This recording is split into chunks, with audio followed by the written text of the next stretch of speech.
Pittsburgh Steelers fans, a big what is up and happy Monday. It is a sultry 90 degrees where you're hearing me in the state of Maryland. And hey, this is the Tri-State podcast because we've got Maryland, Pennsylvania, and West Virginia in the house. First, Tony Defeo, welcome back to the Hangover. What is going on, my friend? Well, it's hot, like you said. I was on my way to the gym at 3:30, and I said, forget it. And I turned and went to Giant Eagle and bought lunch and came back home and watched baseball, old baseball reruns on YouTube. How are you guys? Old baseball reruns. Are you mad at yourself? Well, it didn't involve the Pirates. It was okay. All right. Shannon White, what's going on, my friend? What's up in the Mountain State? Well, besides it being, like you said, 90 degrees, I've got a problem. Oh. Do you know who Pepe Le Pew is? Oh, you've got a skunk in your yard? I have under one of my outbuildings, one of my sheds, I have a mama and two babies. Well, the two babies are really little and they look like little white kittens at a distance. So my golden retriever thinks it's a little kitten and he wants to play with it. And he picked it up in his mouth and he stunk really bad. So he got now nailed. I've got two of them. I mean, I want to get rid of them, but I don't want to kill them because, like I said, they're not dangerous except that they make everything smell really bad. So I'm trying to find out a way to get rid of them. And DNR told me it'd be like $500. Oh my goodness! And I'm like, can't afford $500. So I got to figure out another way to get rid of them because if I trap them, I'll end up getting sprayed bad. You know that's going to happen. So Shannon, this is Bad the Answer Man. We're just gonna put everything on hold for a second. Do you have a brother-in-law you don't like? No, I like my brother-in-law. Okay. Do you have anybody that has wronged you in the last 20 years? Yeah. No, I wouldn't want to do that to nobody bad. I mean, it's pretty rank, you know that. It is absolutely awful.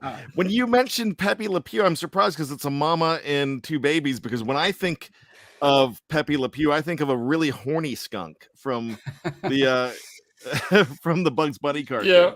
Well, those two little babies, they love to roll around and wrestle in the grass, and it's adorable. But you can't get near them. So I just want to get rid of them without killing them. I will say this about a skunk, though. And, we could tie this into football because they look like referees. They're, yeah. We always call them zebras. They could be skunks. They are beautiful animals. Mm-hmm. Yeah. But, I mean, like, if you ever... So I once dated this woman once that she was absolutely beautiful, but she liked to live a little bit on the hippie side. With the armpit hair, and sometimes she stunk. And I didn't stick around with her that long. I mean, just for like other reasons. But Stinky just kind of isn't my bag, man. So there you go. So just some ridiculous talk in the first 3 hours and 3 minutes. Excuse me. Let's say this again. 3 minutes and 30 seconds. So let's get on to it. Let's talk about the Pittsburgh Steelers. Let's talk about everything that's going on. I do got to talk about my weekend. I spent my time in Birdland, and you will be glad to know that I had a great black and gold parenting moment, but I had as far as, good parenting, this is bad, but if you're a Yinzer, this is great parenting. My son has learned off of me, and I could give credit to Jeff Hartman because Jeff Hartman and I have had this discussion. Here we are. This is back in like 2015, and our kids are in kindergarten or first grade, and we're taking them on a trip to the Baltimore Aquarium. And we're there, and he said, man, there's M&T Bank Stadium. I'm like, oh, I hate that place. He goes, every time I go past, I always give it the finger. I'm like, hey, me too. So now, wow. My son, who's almost 15, and you don't expect that from Jeff, actually. But my son, who's almost 15, is like, Dad, there's a stadium. I'm doing it. I'm like, you got to do it with me. So here we are, making sure we're not getting beat up. We're both giving the finger to a stadium, to an inanimate object. But that means that he's not a huge football fan. I think he likes it for the smack talk more than anything. Wow. So I mean, he doesn't really follow X's and O's. Well, he knows a couple. He's laying the players' names. foundation. But as long as he's talking smack on anybody with black and purple, and he's learned he has a little way to go because he kind of rooted for the Bengals during the Super Bowl, and I wouldn't talk to him for a couple quarters. And but he does know the phrase since a very early age, has known when it's brown, flush it down. So there you go. And that baby boy of mine has left for his first real job. He is going to be a counselor in training at Boy Scout camp. And I dropped him off this morning, and he's gone for like 7 weeks. And I'm going to miss the heck out of him. So good luck, though, down there. 7 weeks? Yeah, 7 weeks. Wow. Now, we get to see him on Saturdays for about 24 hours. We pick him up on Saturdays, and then he does laundry, and so he doesn't want to be the Pepe Le Pew of. Yeah. Well, what about Father's Day Sunday? No, that's I'll spend a little bit with him in the morning, and I'll drive him back. But it's I mean, I just joked about the bad father moment. No, it is going to be a proud father moment. Instead of spending it with him, taking him to work and seeing him, because it'll be the start of his first week. So I'm really proud. And anytime they have to wear Pittsburgh stuff, he's wearing Steelers stuff and he's talking smack. So I love it. So, hey, I mean, you don't have to love it as long as you're supporting the black and gold, and that's important to us. So that baby boy of mine also ended up, he was going with some friends to see Paul McCartney last night.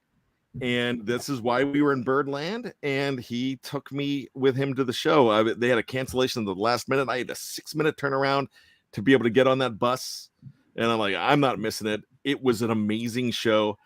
At 79 years and 359 days old, the guy was rocking it. The guy's going to be 80 this week, and he was rocking it. So I got to tell you, it was just a fantastic weekend. I hope you guys had a great weekend as well. Absolutely. It was great, other than the skunks. Yeah, well, we got to fix that. I mean, live chat. If you know what Shannon. Now, I love Sean American Patriotus says I would stand down win, but come on, we do got to find a solution for Shannon, and I like the revenge solution. But I'm an Avenger at heart. Well, he said about a trap. Well, see, I have metal traps, that we catch raccoons and stuff in the garden, and then you can relocate them. The problem with the skunk is you got to get near the cage to pick it up and take them to relocate it, and then I'll end up getting sprayed for sure. So, Shannon, if you get sprayed, you're going to be walking around with a major chip on your shoulder, aren't you? Yep. You're going to be an angry dude. You're going to be running around all mad. I'll be locked out of the house. And then your wife's going to have a chip on the shoulder, and that's not a good thing, especially with Father's Day. It is Father's Day this weekend? You said Father's Day. Okay. Boy, I don't even know. So you're going to have a chip on your shoulder. And Tony, I got to give Tony credit. He came up with our topic tonight, and it's about Steelers with chips on their shoulders. So, Tony, what was your inspiration for this? Actually, it was Terrell Edmonds, because everybody keeps saying, this year is a prove-it deal for him. But what more does he have to prove other than he's a really consistent young player who's probably not going to be a superstar, and he was overdrafted. So there's somebody who's not appreciated for the work he's put in. So Terrell Edmonds. So the name of this show is officially Steelers that may have chips on their shoulders, and those who may want to think about acquiring one. It's a little long, but I'll probably shorten it down.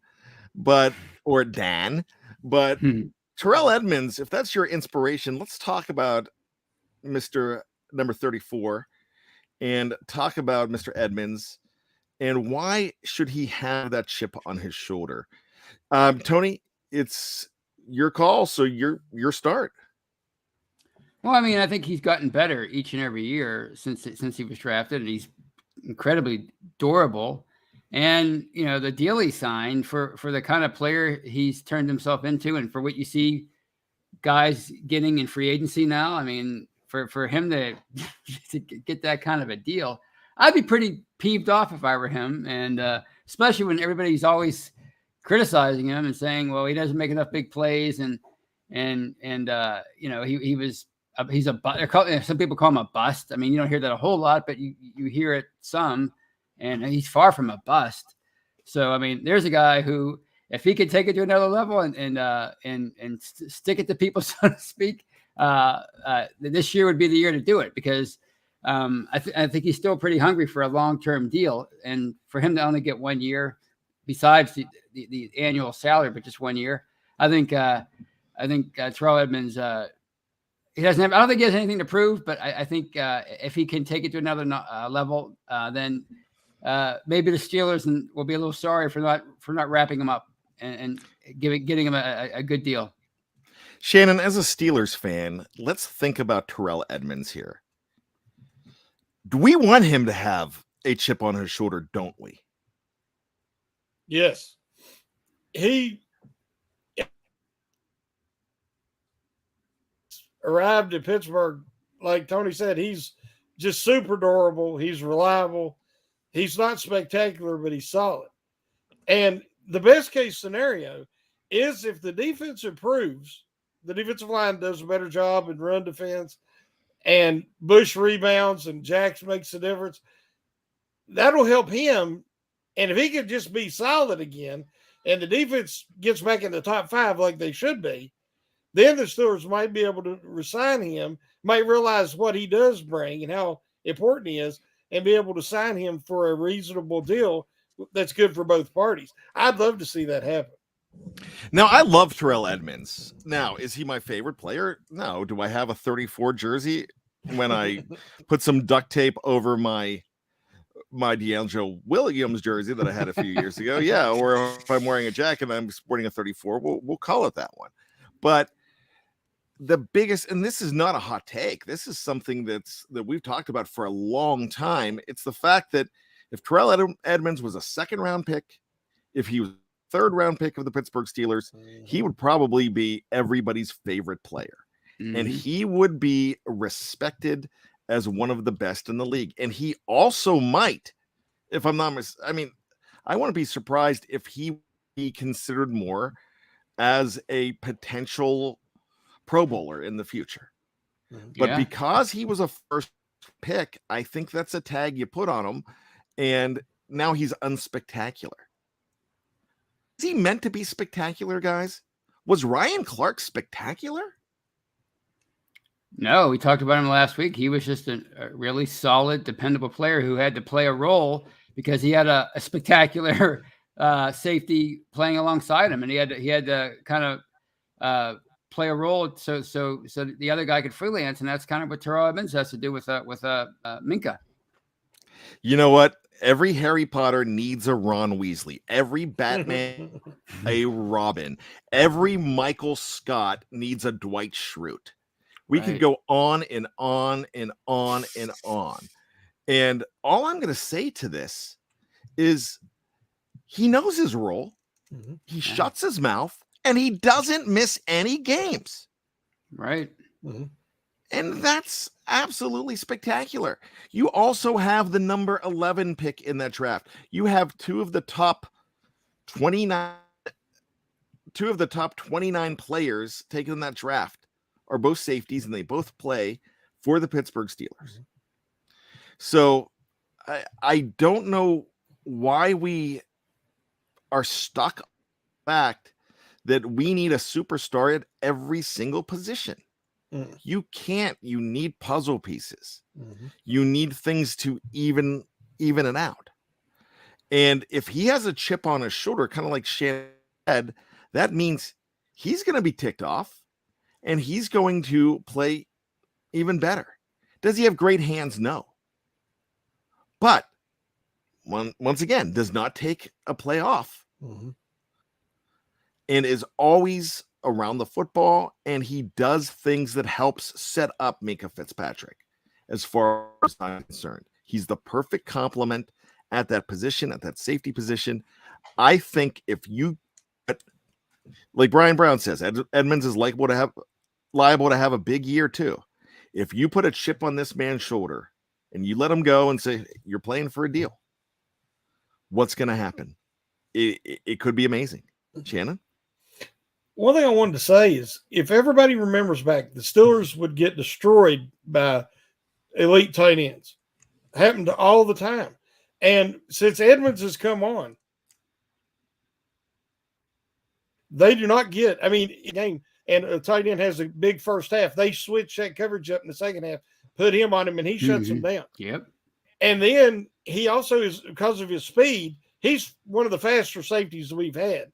His speed covers up on a lot of missed tackles and plays that potentially could be big chunk plays.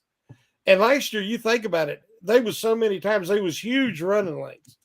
I mean, just guys running wide open down the field. And he was trying to cover his guy and get over and make the stops on those plays. But a lot of his tackles were made 20, 25 yards down the field, to prevent a long touchdown. So he has value. He just will never be what a lot of people want him to be. But that doesn't mean he's not extremely valuable. Tony, is it possible for two safeties to be superstars on a team? I mean, perhaps, but it's really all about like you guys have been saying. It's about each player playing his role, and Fitzpatrick plays his role better than anybody in the league, and if Edmonds takes it up a notch, and Shannon mentioned his ability to cover the tight end and his athleticism and his ability to play the run and stop big plays from being even bigger. I mean, sure they could be. Why couldn't they be? Yeah, I mean, obviously you want Edmonds to be like the Robin to Minka's Batman, but it doesn't mean he can't evolve into a superstar.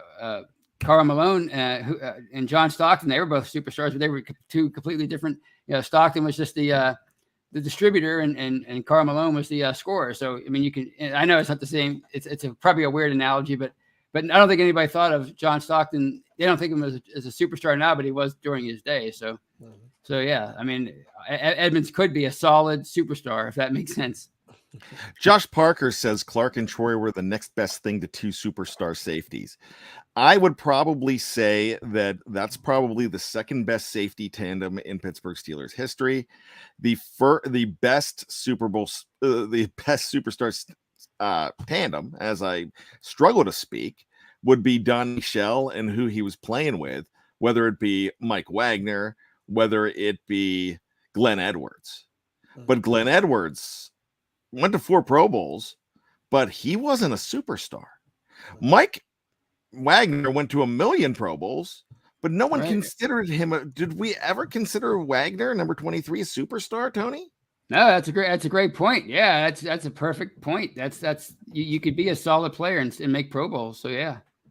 So that's what I'm thinking, Shannon. I'm thinking that it's okay to not be a superstar, but to be that blue collar player. Shannon, we talked about blue collar players the last 2 weeks. And yes, I know I threw in the fact that you can't be a number 1 pick, but I'm taking that off for this week. One, because I came up with the topic, so it's my roles.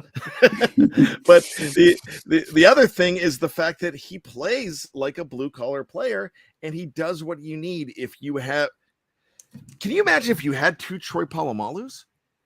Some things are going to start getting lost. Right. I mean, it would be awesome. I mean, if you had 2 Troy Polamalu's playing at safety, it would be awesome. But then you're going to have some deficiencies because you need to have somebody cleaning up the mess. Right. You need a yin to the yang. You need to go ahead and have you like that. Have 2 players helping each other and complementing. Art Gordon asks, how would you rank Carnell Lake? I consider Carnell Lake one of the great safeties in Pittsburgh Steelers history. Absolutely. I also consider Carnell Lake one of the greatest spot starters at cornerback in Pittsburgh Steelers history. No, not one, the greatest, because he helped save the 1995 season. So I rank Carnell Lake up there, but who are you really looking at as his wingman? I guess Darren Perry. Right. I guess most of the time it was Carnell and Darren Perry, and that was, man, I tell you what, Art, you could have just called me out, and I think you're right, because that's a great tandem, and I might even put Carnell Lake and Darren Perry at number 2. Yeah. Darren Perry did not go to a Pro Bowl, but how you don't get that production from that defense and from those safeties without Darren Perry. Carnell Lake needed Darren Perry, so thank you, Art, for bringing him up. I love number 39. I loved Perry, and if it wasn't for Willie Parker, he's the greatest 39 in team history. They might be tied. That could be an entire show. Willie versus Darren. Completely different positions, but those guys are great. But as far as chips on the shoulder, Terrell Edmonds, if he puts one on his shoulder, I think he steps up, and I think he gets another contract. So I'm going to ask Shannon first. Will you see another contract for Terrell Edmonds for the Steelers? If he has the kind of season that I think that he can have and the whole defense is capable of, if ego can be kept out of it, I believe that they can work out a team-friendly deal, because I think he just forms a really good tandem with Minka Fitzpatrick. But, we're all human, and I'm sure it was a blow to not just his ego, but hurt his feelings, quite frankly, that he was, not offered more and then only given a 1-year contract, and he's making less money than some of the new guys that's coming in that's not even going to be starting. So, it's one thing to get a guy because you could get him at a low price and get a great deal. Disrespectful. And it's such a low deal that it almost was like proving a point to him. And I hope that isn't how it actually went down. But because, like I said, I think he is way more valuable, definitely way more valuable than the contract he signed for this year. Tony, your thoughts on Terrell Edmonds as we wrap this section up and go to more Steelers with chips? We're not talking chocolate chips. We're not talking poker chips. We're not talking potato chips. We're not even talking cow chips.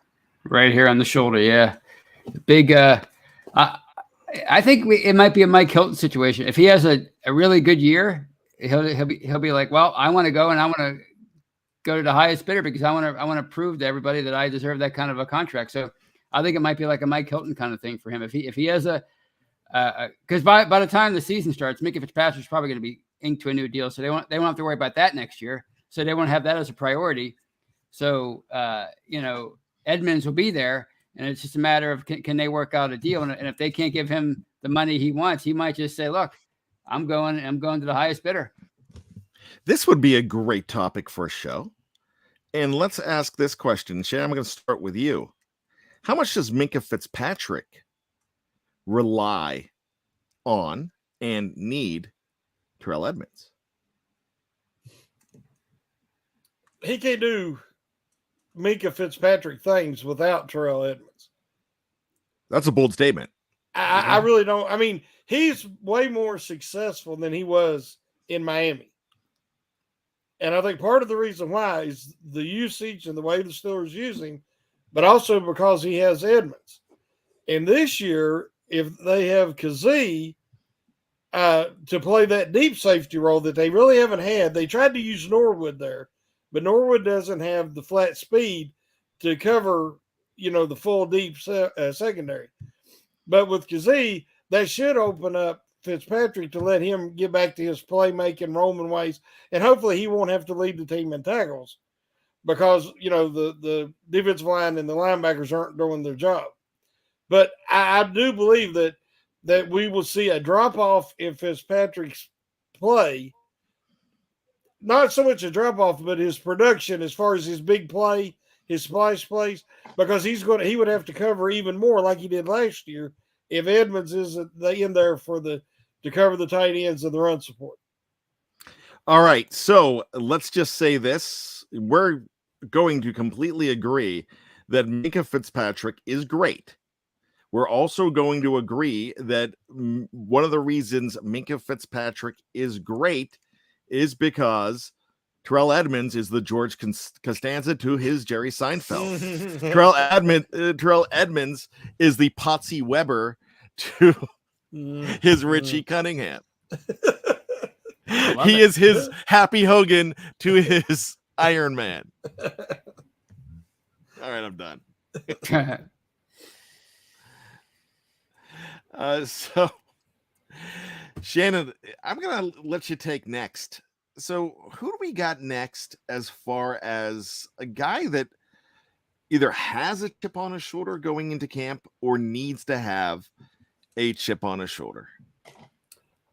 Well, I thought about this today once we decided on what we was going to talk about. And I would actually go to training camp and take a chip to put upon his shoulder if I thought it would motivate him. But Chukwuemeka Okorafor should have a chip on his shoulder. If he don't now, he never will, because he's 24 years old, multi-year starter, has been adequate, but he's never lived up to his potential. But everybody's saying, why did you re-sign this guy? He's the bum. He ain't worth it. He's having to answer questions at OTAs about, what do you say to all the people who say that you wasn't worth it, and why did they bring you back? If that don't put a chip on his shoulder and that don't motivate him to play to his potential, nothing will. Wow, I am speechless because I love it, and I'm angry because I should have thought about that right away. But you are absolutely 100% correct. Chooks needs to have it, and like I said, if you have to put one on his shoulder, then that tells us right away that he's just I don't want to say not motivated. I just want to say that he is a laissez-faire type of guy. I'm not laissez-faire. He's just like, whatevs, dude. I mean, he could be that guy. Laid back, yes. Laid back, like laid back Sheldon on The Big Bang Theory. If you've seen that episode, that's great. So, yeah, I mean, there's not much we can say about Chooks. Brian Brown, Okorafor was a walking false start last season. I hope he gets better. Yeah, that's absolutely true. I mean, is Chooks just a laid back dude, or is it just something or does he need a fire lit under him, or is it just his style of play that we're missing, Tony? It might be just, because I think he came here from another country in 2010, if I'm not mistaken. He might not get the whole concept of the whole chip on your shoulder thing, and he might not understand the how aggressive you have to be to play in the national football. He might just be relying on talent, and obviously he has talent, and he's a big guy and he's athletic. He just might not get the fact that you have to be more aggressive, and especially in run blocking, because he's pretty fairly decent. I'm not an expert, of course, fairly decent in pass coverage, but I guess run blocking has always been his problem. So maybe he just doesn't understand that part of the game yet, and he started playing so recently, really. I mean, so maybe just it'll take some time for him to step into that. But it kind of reminds me a little bit of Max Starks. Max Starks was kind of like that. He was kind of he was a big guy, but he was kind of laid back.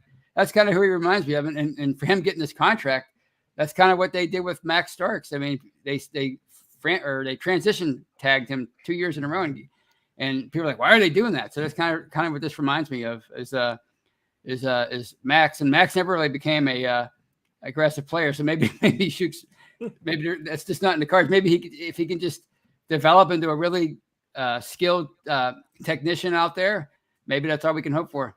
Well, Tony and I have been doing this a long time together, Shannon, and we've been together with Shannon for about a year, and I don't disagree with Tony very often. So I'm going to ask you, I don't know if I'm disagreeing. I didn't think Max was a laissez-faire type of guy. I didn't see him as a laid-back guy. I thought, boy, transitioning him 2 years in a row paid off because I thought he even got better. I just think when I think of Max Starks, I think of a much better player than Chuks Okorafor, Shannon. So you don't have to side with me, Shannon, but you don't have to side with anybody. But what are your thoughts on this? Was Max? Do you get Tony's comparison to Max Starks? I can see it. Max Starks, especially his first few years, he was just really talented, really, great size and length. But he wasn't very aggressive. His relationship with Ben Roethlisberger, they were very good friends and close friends. And a lot of them offensive linemen really took a lot of pride in protecting him. And then as he got more experience, you'd see him be more aggressive and push guys off men and showing more leadership. So I did think he was a little bit more passive than I would have liked at the beginning of his career. But then later on, he became, more of an assertive veteran lineman. You kind of see both points. So I want to go ahead and move ahead. I think Chuks is a great answer. Of course, Edmonds is a fantastic answer. We have Reginald Rivers, guy I really respect. And this is a very interesting one for me because he says Kendrick Green. And Gene Smith agrees with him. And I think Kendrick Green already has a chip on his shoulder. Oh, yeah. But he definitely needs to. I think with Kendrick Green, I'm going to agree with you completely that we need to see a great jump from year 1 to year 2. And especially since he's going back to the guard position, we need to see something from him, even this early in his career. But so here we go. The question is, though, does he need, I don't want to say restrained a little bit, or does he need, I think he needs to focus that chip a little bit. I have no problem with a chip, but I think it needs to be focused. Oh, yeah. I mean, I don't think motivation is not an issue for him. I think, he slammed he spiked his sunglasses when he got drafted last year, and his whole family was ready to scrimmage right then and there in the living room. So, he's definitely aggressive by nature. And you saw, he was, doing a lot of smack talk and getting in the faces of the competition last year. So that's not a problem. But like you said, he needs to focus that more on the football field. And you're seeing that this offseason. I mean, he was training with Marquise Pouncey. So, I guess it's official that he's moving over to guard. Is that it? So, if he can focus that aggression and become a better player in his second year, then he'll be, they'll be better for it. But yeah, I don't think he doesn't need motivation. He just needs to focus it better. Aquatic Life asked, what's with the chip on their shoulder subject? The whole team has a chip on their shoulder.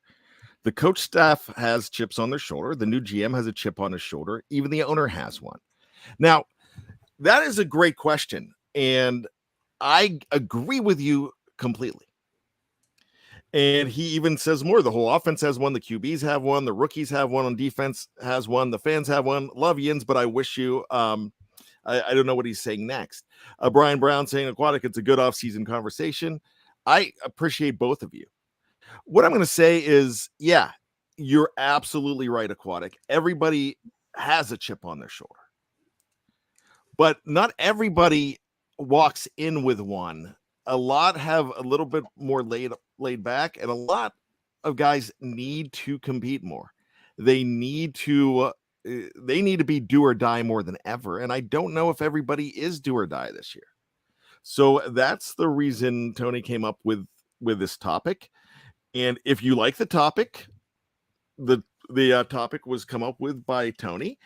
If you don't like the topic, Jeff Hartman came up with it. So that's the best way to put it. But no, I agree with you completely on that. But who needs to have more of one? And there's people that need to have more of one. So that's why I'm loving this topic. So, but hey, we love when you bring up those kind of things, and you can challenge us anytime you want, because that's what we're here for too. We're here to be better, and we are here to make this show better. And I'll take any kind of feedback, because somebody told me once, feedback is a gift, and I'll take it anytime. So thank you, my man Aquatic. So guys, now we were just talking about Kendrick Green, and the one that I want to talk about, as far as was brought up by Art Gordon, Kevin Dotson. Mm-hmm. Is this a guy that is he a laid back player? Because he has that nasty streak.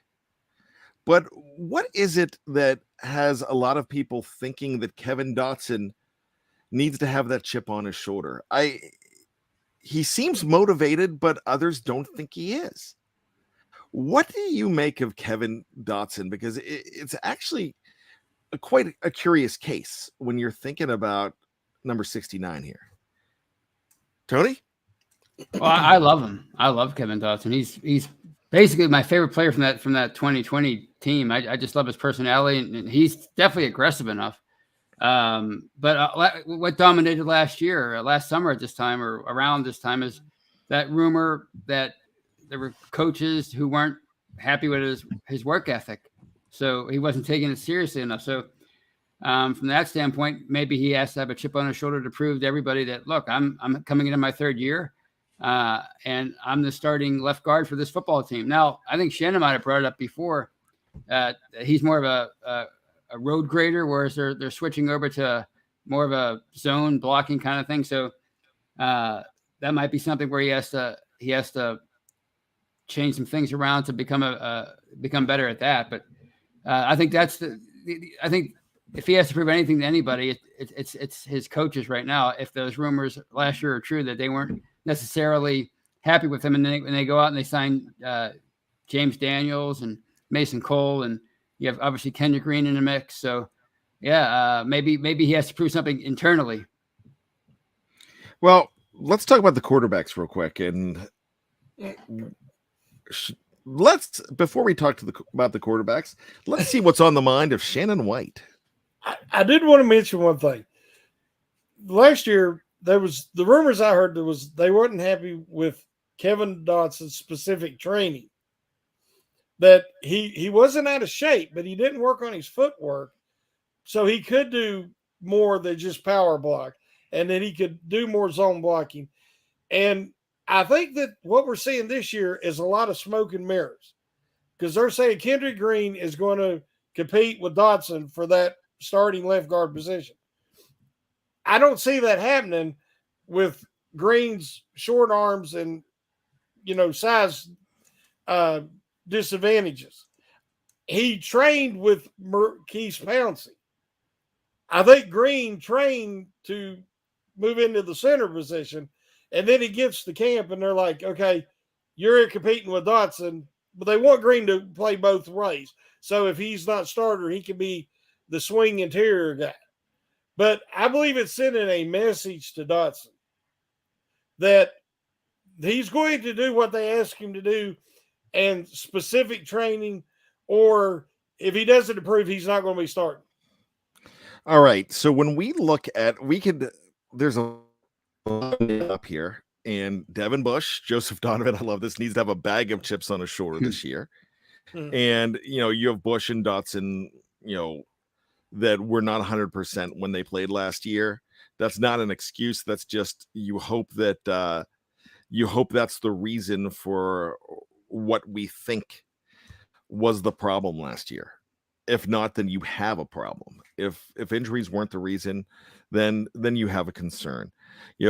Bush is playing for another contract. He's playing for his black and gold life. But somebody brought this player up. If anybody needs to have a chip on his shoulder, the biggest possible chip, the guy who, if this was Festivus, his airing of grievances would go a long, long time. And it's got to be number 2, who doesn't even think he's number 2 anymore. It's Mason Rudolph. Yeah. If Mason Rudolph does not have a chip on his shoulder, if he doesn't feel like he's been wronged by his team, then I'd be shocked. Now, don't get me wrong, I'm not saying that, oh, he has a right to have a chip on his shoulder. He's been wrong. No, I'm not saying that. All I'm saying is Mason Rudolph, if I'm Mason Rudolph, I'm probably not, I'm probably thinking that I deserve a shot and I'm being overlooked. And that's me. I know me. Yeah. Like, I mean, and I wouldn't blame anybody for saying that, you know what, I feel like I'm being overlooked and they're bringing all of these other guys in. But I think the biggest chip is going to be Mason Rudolph. Shannon, discuss. Yeah, Rudolph, if you look at the situation right as is, now that they're now in training camp, and Kenny Pickett's already said he's going to go down to Florida and train with Mitch Trubisky and try to pick his brain and learn from him. Now, Rudolph has come out and said that, oh, I don't want to be like that other guy. I want to be there for everybody and help all these young quarterbacks and all that. But I'm not seeing anybody going to him asking for help. I mean, Kenny Pickett's the rookie, and he's said he's going to go spend the next month or some of that time period with Mitch Trubisky. I just don't think that Rudolph, he might want to be a starting quarterback. He might want them to look at him as a starting caliber quarterback. But I don't think any of his teammates do look at him. I don't think the ownership looks at him as a starting quarterback. If not, they wouldn't have brought in Mitch Trubisky and they wouldn't have drafted Kenny Pickett. So, sometimes, like I've said before, the best backup quarterbacks are backups for a reason, and they realize their limitations, they accept their limitations, and they do everything that's required of them as a backup quarterback. Until he accepts that he's a backup quarterback, I don't think he's ever going to have stability in the NFL. Tony, if he does come in and ball out, and he wins this position, the quarterback position, which the odds are long on it. But if he pulls down and musters something from deep down inside and pulls it out and gets that position, there's going to be a lot of disappointment in Pittsburgh. But there's going to be a lot of disappointment because where was this the last 5 years? Or even more. I mean, gosh, Mason Rudolph was picked in 2018. So where was this since 2018? Well, I mean, they might be disappointed at first, but these quote unquote franchise quarterbacks are so hard to find that if somebody develops into one by year 5, this is year 5, I guess. So by year 5, and it took him that long to get there, I think you'll be okay with it eventually if he goes on to play 10 years in most of it at an elite level. So.